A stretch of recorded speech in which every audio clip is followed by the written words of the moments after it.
Dans la halachot de Birkot Hanehenim, il y a un principe qu'il faut jamais faire une interruption depuis le moment qu'on a fini la bracha et le moment qu'on va prendre notre aliment.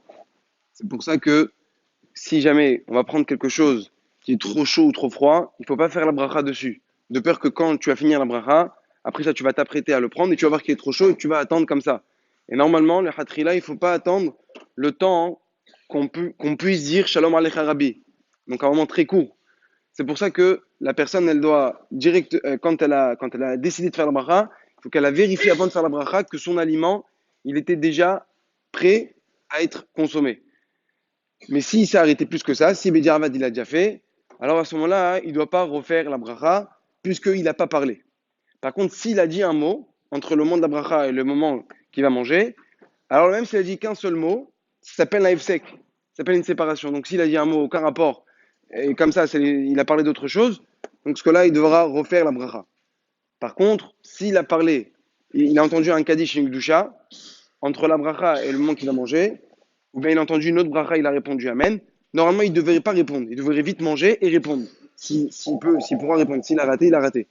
Mais s'il a répondu quand même, connaissez pas la lacha, par exemple, ou bien rapidement il a répondu, il a pas réfléchi à ce qu'il devait répondre ou pas, dans ce cas-là aussi, Bédia Avad, il ne devra pas refaire la bracha.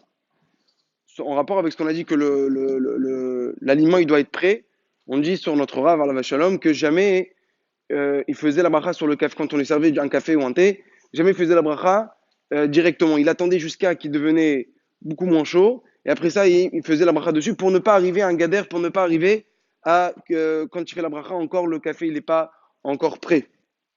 Un deuxième point, il faut que quand on fait la bracha, il faut que tous les brachot qu'on fait, il faut les entendre, il faut nos oreilles entendent ce qu'on dit.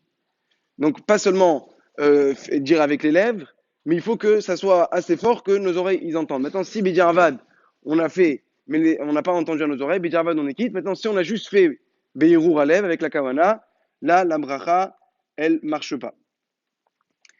Un autre point par rapport à ne pas faire une séparation, c'est pour ça qu'il ne faut pas, hein, par exemple, si on va casser une noix, il ne faut pas qu'une fois qu'on a fait la bracha, là, on commence à finir à enlever les dernières écorces, les dernières épluchures. Non, il faut d'abord avoir tout fini, non plus pas pendant la bracha, il ne faut pas faire pendant la bracha, il faut avant qu'on fasse la bracha, on enlève tout ce qu'il faut enlever, et une fois que c'est prêt, on fera la bracha dessus.